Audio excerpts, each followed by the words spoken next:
Tim Cowlishaw, Dallas Morning News sports columnist. He's got it easy. He's always got something to write about, and here you go. Right on a platter. I think you wrote 2 columns. Like, you're on fire with what's going on here. So let me start with, is the Dion possibility a true possibility in your opinion? In my opinion, Dan, thanks for having me. I think no. But given that it's Jerry Jones, I'm certainly not going to rule it out. There's something about the allure of doing something like that would appeal to him. However, I just think he's going to try to find somebody else. When you look at Dion after 2 years, what is his record at Colorado? About 500, barely over it. And I don't think that's going to be. I don't think this team needs a motivator. I think Dion's stuff works better in college than it will in the NFL. I think this team needs a coach, and it needs different schemes, and it needs new ideas. And I'm not saying Dion couldn't bring that, but I think Dion's greatest strength works better on college players. And you bring this up in your column. You're saying you got to fix Dak Prescott. Tim, that's going to be difficult for a guy who's injury prone, making that kind of money, and is a pocket quarterback and is 32 years of age. I don't know who can fix that. You find those aspects troubling. The fact that he's 32 mobile and he plays it 2/3 of the games. You see that as a negative. Yeah, and that's why, I've thrown out Cliff Kingsbury. Look, Ben Johnson is everybody's first choice, and nobody has any idea what he would be like as a head coach. But everybody loves Detroit's offense. But you go through Detroit's offense player by player, and Dallas doesn't win anywhere except maybe CeeDee Lamb is a notch higher than Amon Ra, but it's not much if it is at all. And yeah, but if you're the Cowboys, if you're Jerry Jones, you have to hope. All you can do after signing Dak to that contract is hope you get 3 or 4 mostly healthy years out of him. And who can put together the best offense that he can thrive in? I think that has to be the target here.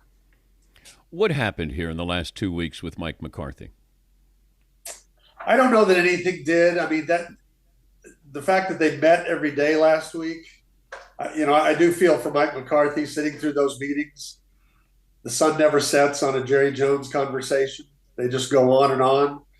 And in Jerry's world, they didn't even get to contracts till the last day. So I don't know what in the world they talked about. I think Jerry's mind was probably made up.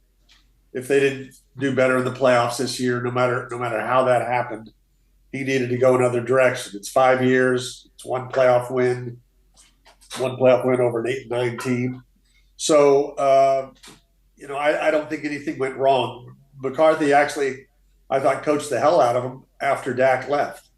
Yeah. And the way they played down the stretch. And they could have won the Cincinnati game, and they could have won, obviously could have won the Washington game.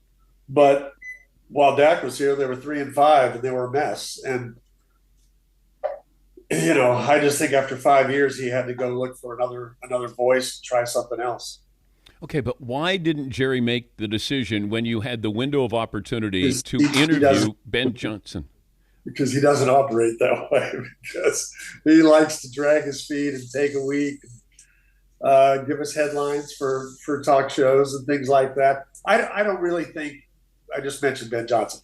I don't think he will hire Ben Johnson. I don't think the quiet, soft-spoken, brainy offensive coordinator. They had one of those in Kellen Moore.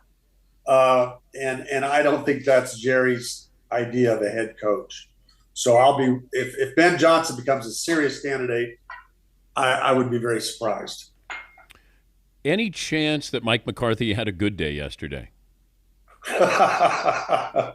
Yeah, I would think so. I mean, look, he's been here 5 years, so he's made 35 or 40 million. He hasn't done badly here. It might be. And he turned it down, whatever it was, a 1-year offer supposedly for about the same money. He's confident he'll get the Bears job or another job or sit out a year and try again. And he's not a bad coach. I don't think he enhanced whatever his reputation was before coming here. I don't think he enhanced it in these 5 years. Well, he kind of got neutered there, and I don't know if he was ever viewed as a coach that was submissive. It's always difficult here. Parcells is the only hire since Jimmy that Jerry has sort of taken a couple of steps back and let him be the head coach. It's appalling to me that Jerry Jones does his post-game press conference at home games the same time Mike McCarthy's talking. Of course. And there's like me and 4 other people in Mike McCarthy's room, and everybody else is gathered around Jerry. Just think of what that does, not just to the head coach, but to the signal it sends to all the players walking out. They know who the authority figure here is. Okay, Tim, if I said to Jerry Jones, you can't talk to the media, you don't do any more interviews for the next 5 years, but I'll guarantee you win one more Super Bowl. Oh, he's talked about how much money he says he would spend, although he doesn't really spend it. That would be a difficult one. No radio shows? Nothing. This man does 2 radio shows a week, Dan. Oh, I know, and he'd do more probably if he could. I mean, he'd like to do drive time. He'd like to host 3 to 6, going home with Jerry.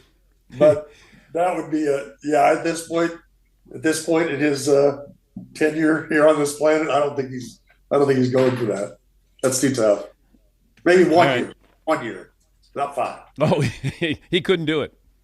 No, I don't think so. He could not do it. He loves it. He's addicted to it, and he wants everybody to know that he knows what he's doing. Just trust me. I got a plan. It's in good hands. Great to talk to you, as always. And good to see you. We'll probably check in with you again soon because you're going to eventually get a head coach here. They will have a head coach. We'll see who that is. Thank you, Tim. All right. That's Tim Cowlishaw, star of Around the Horn. He also gets around to doing Dallas Morning News columnist work there.